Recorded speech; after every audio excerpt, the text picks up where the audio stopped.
Gentlemen, the time has come once again to discuss things.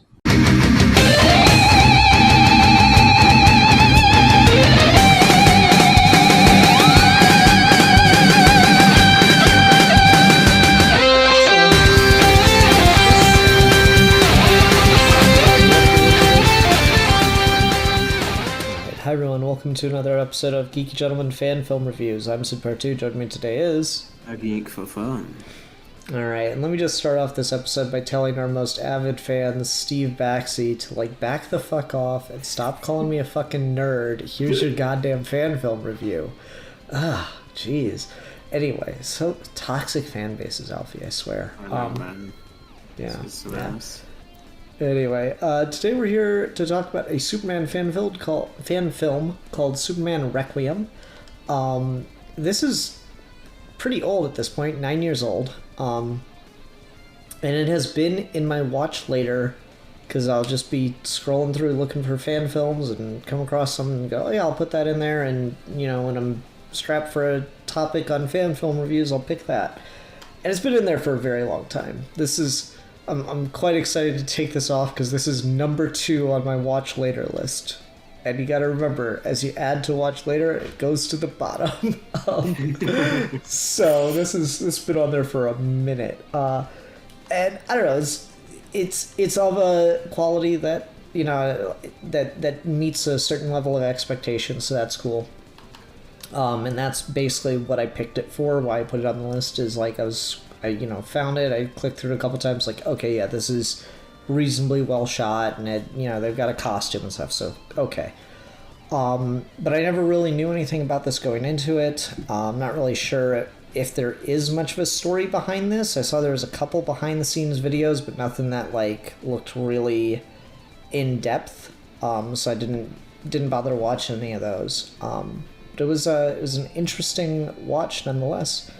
Very obviously set in the Reeve films, though I don't think it takes Superman Returns into continuity. Oh, it does. It does.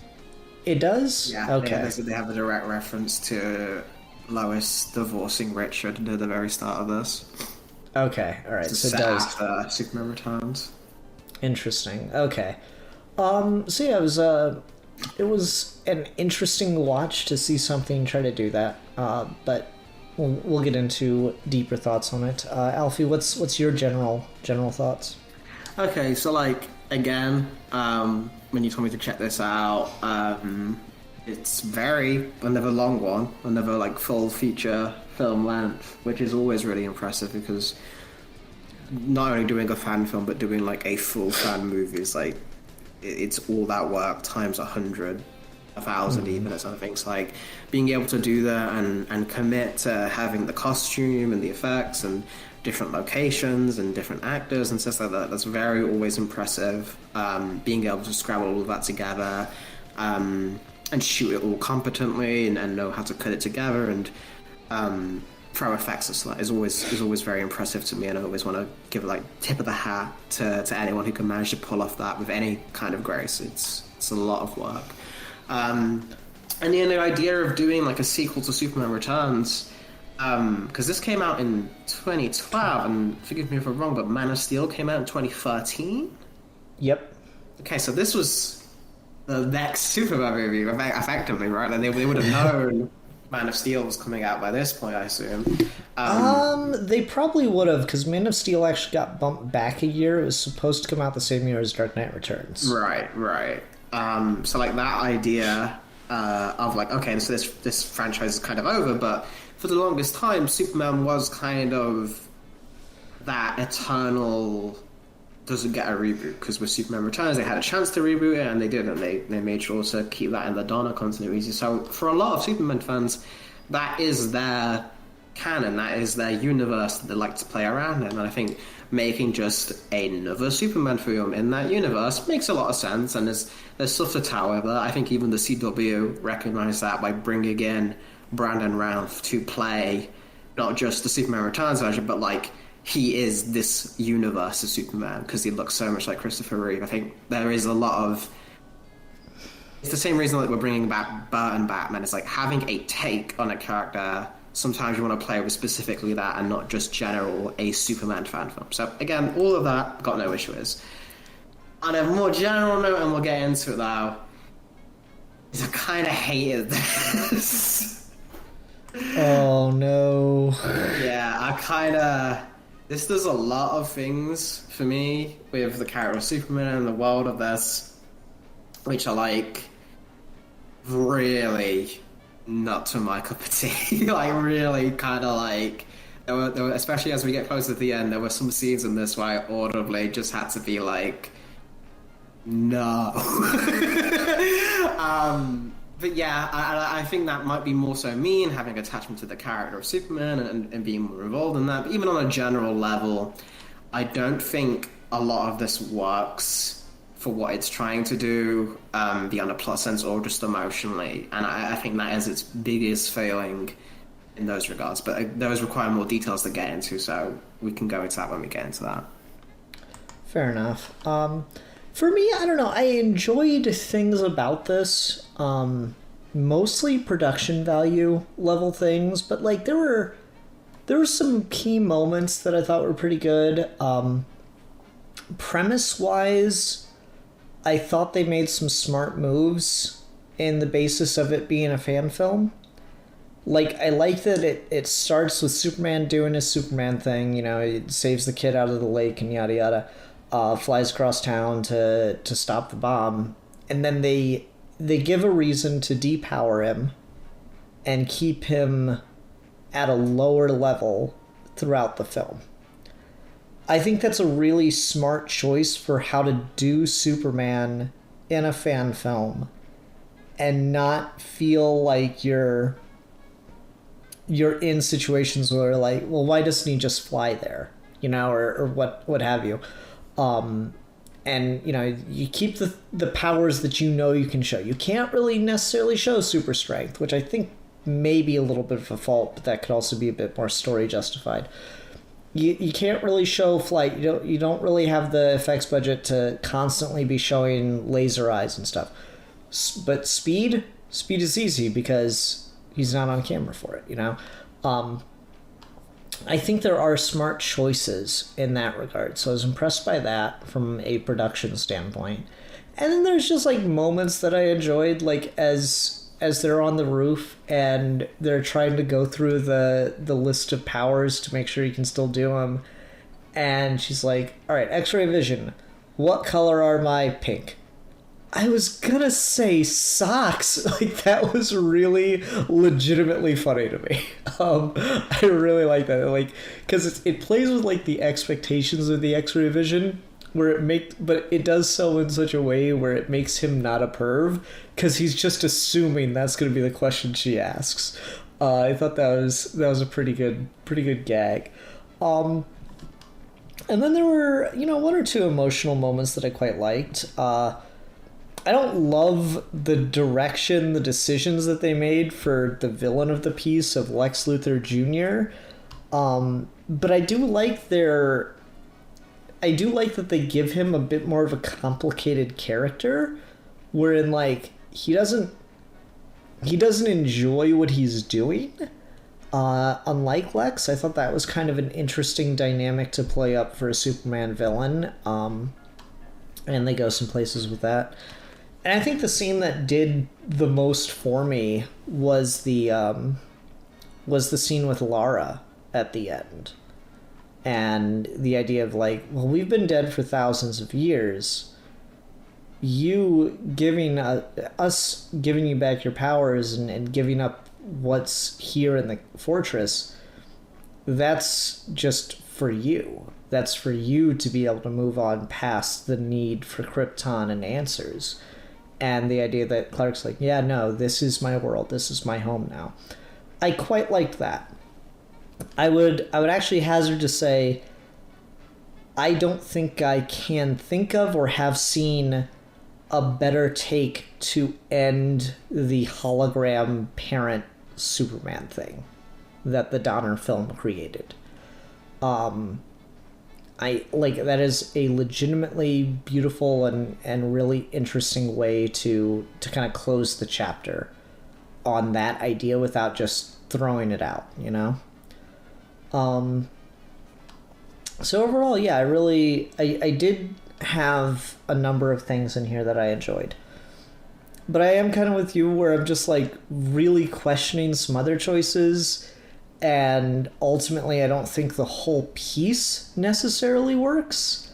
Because there's just a lot of decisions I do not comprehend. Like, okay, Lois Lane went to England. Alright? Why'd she do that? Well, we wanted to use pictures of Margot, but we didn't want to, like, recast the character. But you do it with Clark. And then you do the same thing with Lex. You basically just have Lex Luthor as your villain, but you just made it his son. Like, it just really weird choices in that regard that I do not comprehend. Mm-hmm. Especially because the actress they get, this new OC that they've created, she just looks like a Lois Lane. Like, just this thing, she play it off pretty well. Like, it's not necessarily Marta Kid or Lois, but it's, I mean, the guy they've got for Superman isn't exactly Christopher Reeve or Brian Ralph either. Like, so, like, I don't get why they did that. Like, especially, because these are one of the things with me, is a lot of this kind of comes off as mean-spirited, but I don't think it's intentional, so it's just weird. Like, I don't know what the intent of the creators, because I don't think they don't like the Donna movies, because otherwise they wouldn't set in these things. But, like, the thing that immediately was kind of like, is, okay, so Lois divorced Richard, so she left her, we assume we don't know where her son is, so maybe the son's with Lois, but there's no mention of the son this entire movie. But then she says she divorced him to get with Clark, but then Clark wasn't paying enough attention, so they should move to England. But, like, so you've just ruined Lois Lane's life. You could have just said she's just still with Richard. Like, why did you make her divorce Richard? Like, why did you just... That just seems so mean. Like, that guy... That guy cucked Superman. Yeah. He can't live. He must die. Like, I think that is part of it. It's like, yes, I understand. Superman Returns doing that choice was weird in itself. But, like, if you're gonna set in that universe and not have her be with Clark, then why are you just making them be with no one? Like, that seems worse, right? Like, that just seems weird, a weird choice. But anyway, again, she's not even on screen, but it immediately took me in. And then the Lex Luthor Jr. thing was like, well, okay, so you wanted to have Gene Hackman's thing, but I can't see a reason for it other than they just couldn't get an actor who was, like, old enough. Might be the thing, but even then, I wonder what, like, if it is just mostly because, well, they didn't want to get an actor who would shave their head, or, like the decisions to here feel like more just, like, there's no real story purpose for this, because there's nothing to do with, like, if you really stretch it, you can get something like the fathers and sons of the Superman saga of the Donna movies is very much a family story. Well, then why wouldn't you go with the fact that they gave Superman a son in Superman Returns? And for things in continuity with Superman Returns, why didn't you address that at all? I don't know. Like, it's weird. Like, stuff like that. And again, you get the end of Lara, and it's about family being alone. And it feels like, okay, so you could have maybe had a pretty interesting kind of parallel here with Lex Luthor and Superman both having sons now, and then Superman having to leave his mother behind and his last, like, moving into a new life. So, whatever. There is a arc there you could do with family, which ties into this franchise, is very much about, like, Marlon Brando's relationship with Clark and all of that kind of thing. It is a very father-centric narrative in the Donna films. I don't know why you'd have this with Lex, but it's not really that relevant to him because we don't know the exact circumstances of how Lex died, so it feels just kind of like we missed a movie or something. And this Superman and Lex didn't even have that much of a comic relationship. Like, he just wanted land, and Superman was, like, in his way. Whereas this Lex having such a primal kind of, like, you killed my father, like, it doesn't feel... It feels like there's a mismatch here of what you're actually trying to do and where we're going. But again, all of that's like continuity and just weird decisions, which I don't quite understand. But if the actual basics of the things and the morals, and you got Superman right, I could forgive all of that. My issue with this becomes to when we kind of boil it down to Clark's characterization in this. And I really don't like how Superman is in this story. Is he just comes off like such a fucking asshole. I don't know if it's the guy playing it, but he always seems like he's just got no time for anyone. Like on that scene with the roof, right? That is a very cute scene, like on paper. How they play it, it's like he's annoyed with her.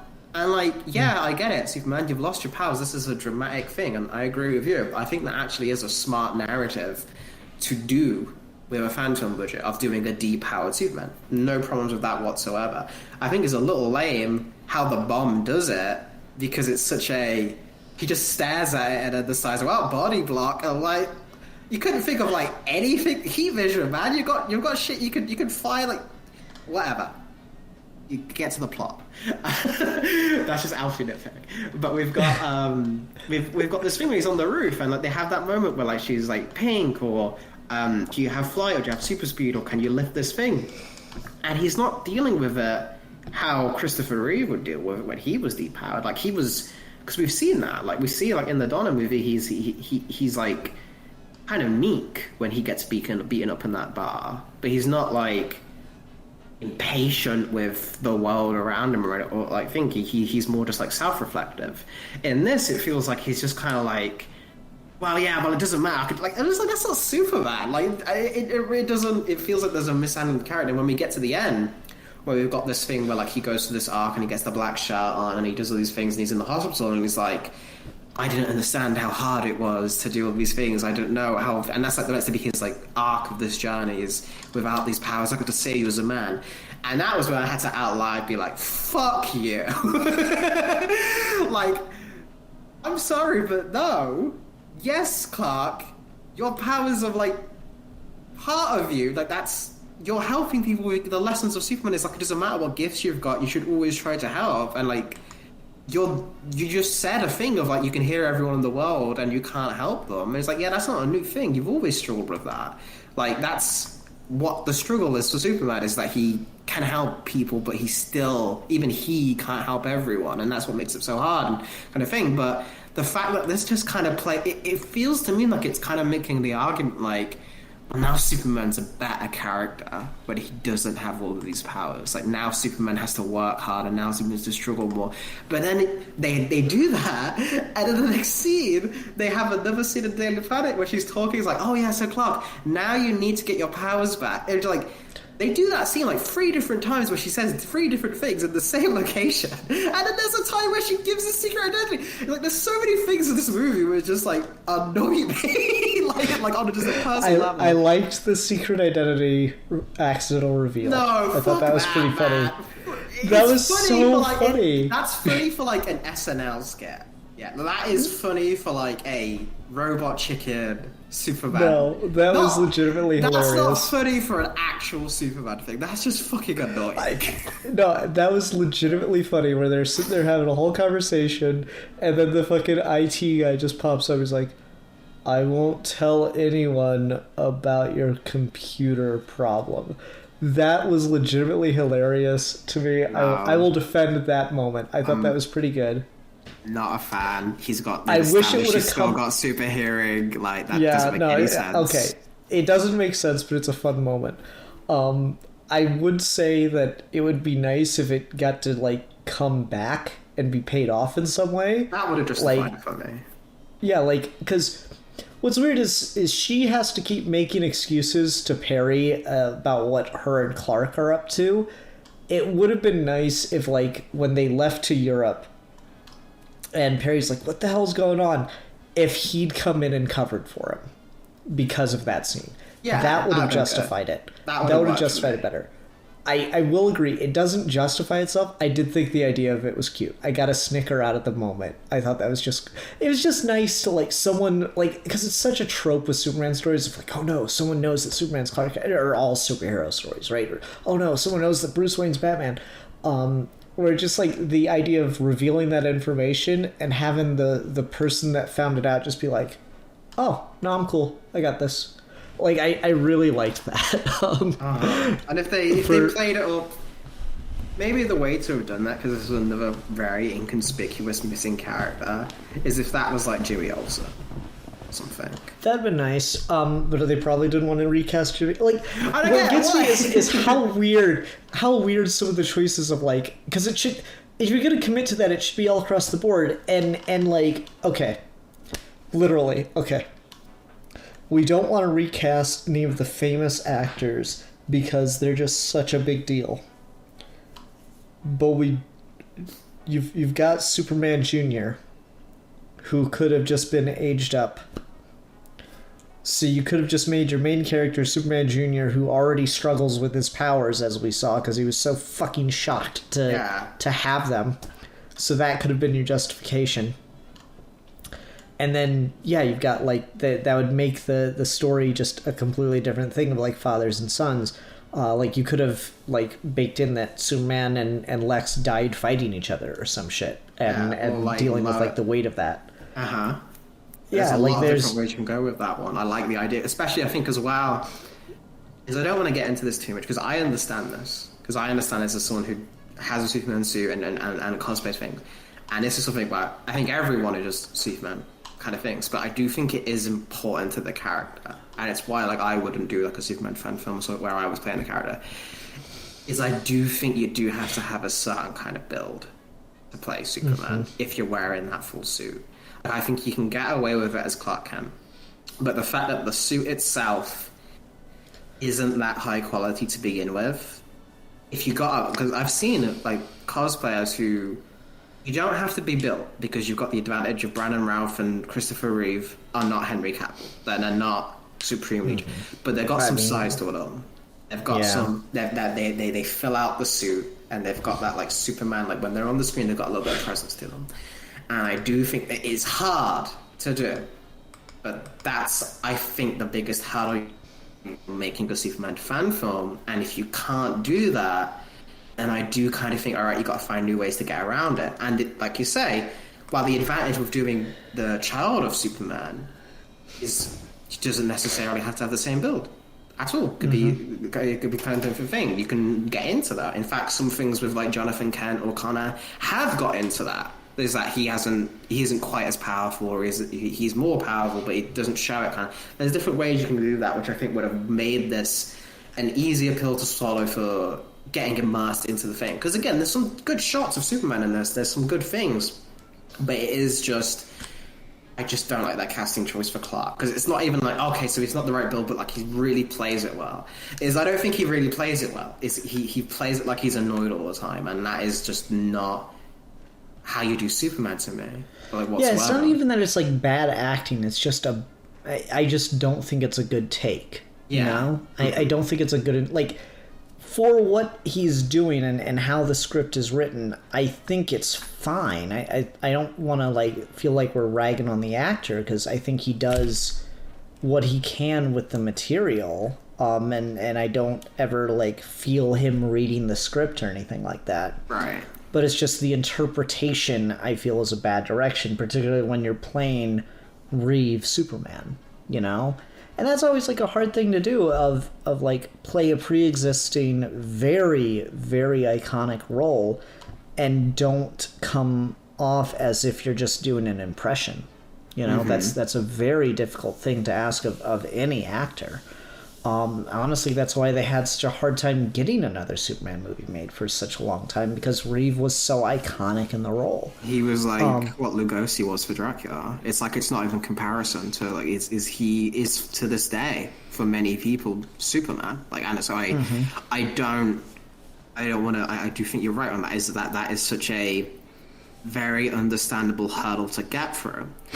What gives me kind of, I think, what we've been getting at with why this is more of a point of critique rather than, like, something you can be like, oh, well, that's understandable, is they make the choice to leave some other characters off screen, and you're doing the story again. There's the inbuilt explanation for the son of Superman in this canon you're choosing, and not doing that just means you're confident that, okay, we're choosing to put, this is the guy we're keeping, is this specific Superman. I think other one that translates pretty well is their Perry White actor is a pretty good lookalike for the Perry White in Superman Returns. I think that's the one. I mean, that looks... maybe, but again, I just find it weird to like not recast all these other characters, but basically have characters that fulfill the exact same role in the story, and then to randomly recast. Yeah. You know, I just find that to be a very strange choice. It's like either jump in with both feet or not at all. You know, the fact that Alex and his minions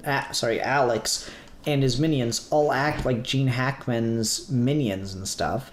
Like, Alexander Luthor compared to Gene Hackman's Luthor is a distinct character. So I'll give him that. But, like, the minions act like Otis.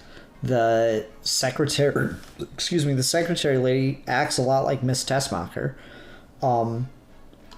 Also, this is a hell of a lot bloodier than any of the Reeves Superman movies. Yeah, they blow up Superman, and there's a bit where he just pulls out kryptonite from his palm. Well, I mean, there's stuff like that in Returns, but like people just getting shot in the face a lot in this movie. Yeah, like a couple, 3 times, someone just gets shot like on screen, and like, well, they wouldn't have fucking done that in the Reeve movie. You know, give me some good old wholesome family content, like Superman bursting through a big advertisement for Marlboro cigarettes. One thing I will give to them is they've kept the tradition of the Reeve Superman movies of children and neglectful parents getting into situations which could easily be avoided. Like the guy who instantly falls asleep, and then the kid who like has to have some kind of death wish, because like that platform is the most stable, like fishing, like normal shit I've ever seen in the world. And they found a way to lose his toys and throw him over there, which I also find it funny that the Superman toy he's playing with is a New 52 Superman. Well, the thing I was more impressed by is the fact that he's got a Batman the Animated Series Batman toy, which means that Batman not only exists in the Christopher Reeve film universe, but also he got a spin-off television series for the animated thing. Man. It's the same universe as Shazam now. Yeah, there you go. But like that's the... and again, I don't even like that scene. I like that scene with the dedicated... I think this is the advantage you get of getting like a cheaper Superman costume, is you can fuck it up more. I think Bat in the Sun makes good use of that with like how they have their Superman be very battle damaged. And they did a good job of this as well when he's like in that band kit and he's just covered in makeup and all ripped up and torn. But I like the scene of like Superman just emerging from the water and the suit's completely drenched kind of thing. I like that. That's a cool, interesting visual. Like, it's not exactly shot in the most amazing way of the world, but like, I can see what they're going with that visual, and they may do with the location they have. Is they probably were like, oh, we want to get like a Niagara Falls scene. It was like, well, we can't. Here's a riverbank, so make it. So it's like, but that's an example of like making do with what you got and still getting it across. So you get an on-screen Superman save. I think that's a cool thing that they did, and we get a couple of those. So I do want to give it credit for that on the technical aspect. And again, it's not that the acting here is inherently... And I mean, no, you get some good shots. Like, when he's flying and, like, landed and stuff, they do a pretty good job of integrating that. Yeah, that's really good. I do think that looks good. The thing that impressed me the most, I think, is the final, like, green screen they did for the Fortress. I thought it actually worked really well. For the Fortress. Yeah. That's true. I thought you were going to say for the final shot, for the wink and smile at the camera, because there's occasions where I'm like... pretty sure they're using shots from the Reeve movies or from Superman Returns. Like, not 100%, but like a couple of them, like I squint at, I'm like, is this from... Did they like just use that and recreate the shot, or did they just use the shot? But like when it got to that final moment of him like going to the camera, I was like, okay, so this is just the Reeve thing. They just cut it directly in the movie, and then I'm like, nope, that's the actor. They pulled it off directly.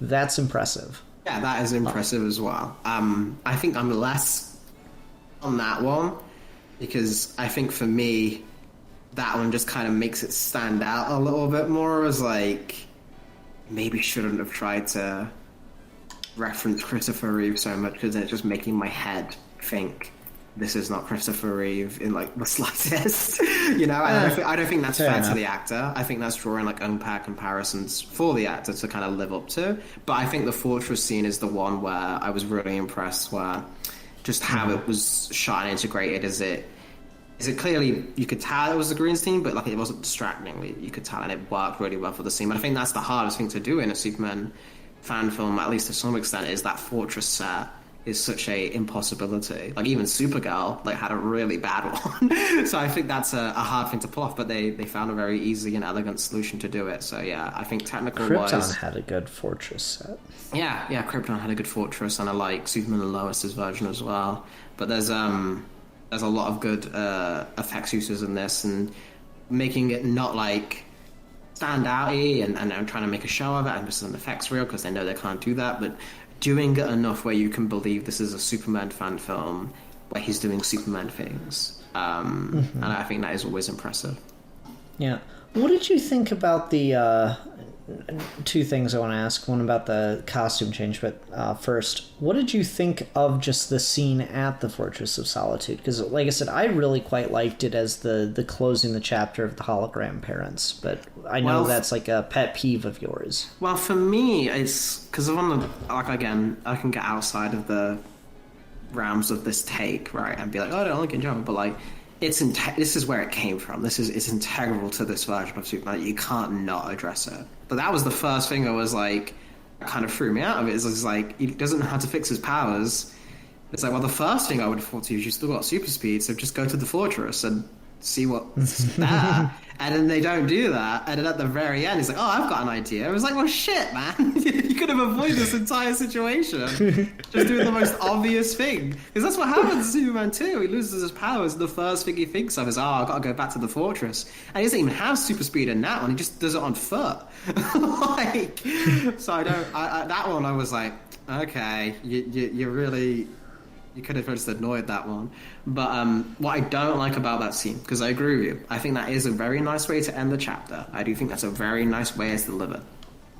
It's not original. That's from Superman 2. The Lester cut. That's exact scene is his mom says those exact lines and gives him back his powers. That's not wow, I guess it's been that long since I've seen the Lester cut. Yeah, that's not them. That's Superman 2. Damn.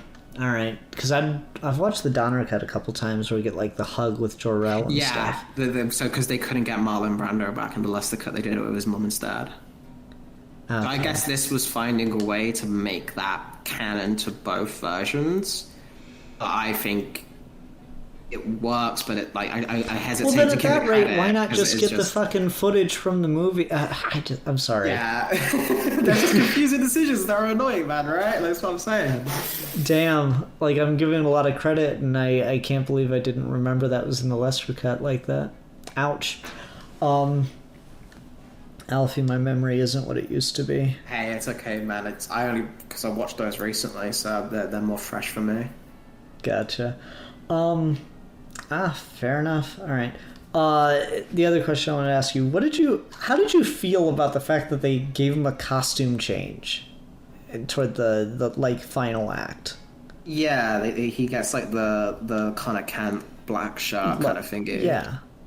Yeah. I mean, I think that works better for this actor, like his build, and I think he looks more like legit in that kind of thing. Like, I almost feel like maybe we should have gone with like the depowered angle.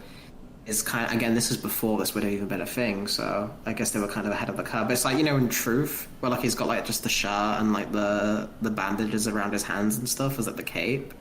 It kind of reminded me of that. So I don't necessarily have a negative connotation with that. I think Superman in a shirt is always a cool visual because it's like him pretending to be us, whereas when Connor does it, it's him pretending to be Superman. But like Superman in a shirt is like a little bit more powerful for me on that. So I think it worked. I guess it's just weird to see that this is the Reeve connotation just doesn't help because I can't imagine what Christopher Reeve would have looked like.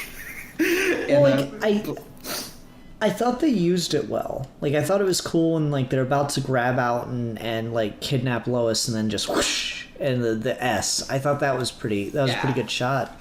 And you're right, I think the actor does look better in it. It's just weird because there's like no reason for him to be in that, like story-wise. Because you're right, they don't have the best Superman suit in the world. It's fine, it works well enough how they're using it. They don't have the best Superman suit, and then he gets in an explosion and it blows up and it's tattered, and then he's just back in a different Superman suit for like the whole second act of the film, and then for the third act he's in like street clothes. So I guess the question kind of becomes, why didn't they just have him in street clothes after the first act? It might have been a thing where the actor might have like requested, like, hey, can I have some scenes when I'm not in this suit, kind of thing, or something. But I don't know, man. It's interesting because, like you say, yeah, there's an explanation in story for why you can change his costume, and then they don't do that. But then later on, they do that because it just leaves you kind of head it just feels jarring, you know, yeah. Like, I kind of noticed it. I was like, yeah, you're right. He does have a better build, like, for that look, and it works. And it also does just kind of scream depowered Superman in a way. Yeah, it's like it's a visual change that he's not at his peak, but he's still Superman. Mm-hmm. I don't know. Just a weird choice. A lot of those in this. I don't know. It was definitely an interesting watch. This is probably one I don't think I'd go back to necessarily, but it was definitely fascinating to check it out. And there's, again, especially for 2012, this is pretty damn good. I don't think I've seen many Superman fan films from that era, early 2010s, that are on this level as far as effects and stuff go.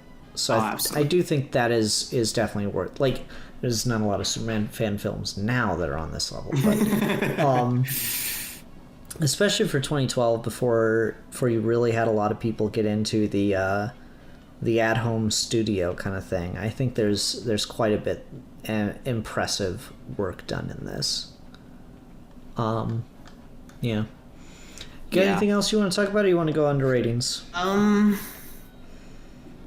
I guess I just feel it's always interesting to see, with Superman fandom specifically, is there seems to be more of a attachment to like this take.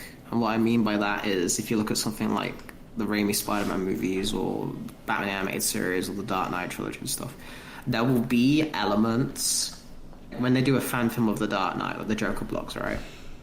They make the effort to be, all right, we like the Dark Knight universe, now we're going to introduce stuff from the comics as to what it would be like in this universe. Like, that's a lot, and Raimi films do that, like fan films do that, like, what would this villain look like in the Raimi-verse? Superman fans don't tend to do that. Superman fans tend to just, if it's a Donner thing or a Man of Steel thing or stuff, they don't want to add anything from the comics, they just want to add stuff from those movies, as if they are the only thing. And I don't like that, but I also think it's kind of interesting why that became a thing. I think it is just because Superman, for a lot of people, begins and ends with Christopher Reeve, with a lot of fans. Like, it is that, almost like it's their exclusive movie, because he became a movie icon separate from the comics because it was so big, you know? And I don't know, I think that's interesting that there's no attempt in here to bring anything from the comics. I think it is purely just dealing with that movie's own canon and adding new things to that are tied specifically to those versions of those characters. Yeah, I mean, especially when, like, they just created villains for those movies, which still is like the biggest heads. Yeah, Nuclear Man and the not Lex Luthor in Superman 3 and the not Brainiac in Superman 3. Uh-huh. You know, they created villains for those movies, which just always been so weird to me. All right. Now let's go ahead and go under ratings. I think I'll give this 2 out of 5 pink socks. I mean panties. I meant socks. Okay, for me, again, this is just very against what I like in Superman media, and it's clearly not a thing for me. So I can't really recommend it to people. But I do think you're completely right that for the time period, and even in outside of the time period, because it's still, like you said, it hasn't really been matched by much, if anything, that I've seen.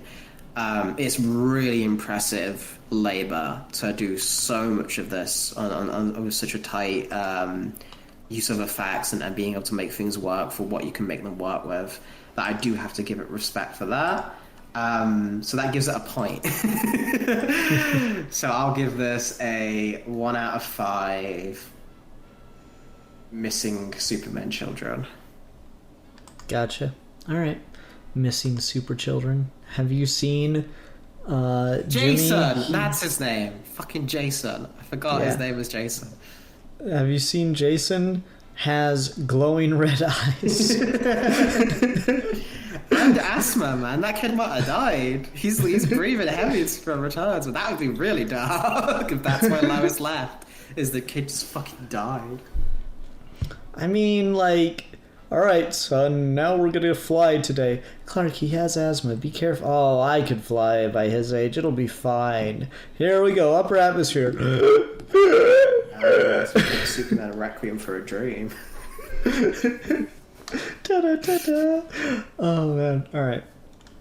Alfie, what are we talking about next time? Next time. Oh, yeah. This might be a longer one, so you might need to tell me. Because I have the idea, right? But like I said, like it'll kind of a time commitment. Okay. Because it ended recently. I was wondering if maybe we should do a retrospective on what if Raditz turned good. Oh, yeah, sure. I'm down for that. That sounds fun. All right. I guess question, since we've done an episode on the first full episode of Dragon Ball R&R already, do we want to include R&R or just the Raditz turned good videos? Because R&R is technically still going, though it's been very slow to update. I think just because of the format, I think for like what started it all and what Masako's channel is, it might just be best as the What If Raditz as a piece. And if we've got time, talk about R&R of what we've seen and such. Yeah, sure. All right, so that'll be fun. Everyone, thanks very much for watching. Until next time, I'm the Philosopher. And I am the champion of the oppressed. And we are your Geeky Gentlemen. And we will be discussing things.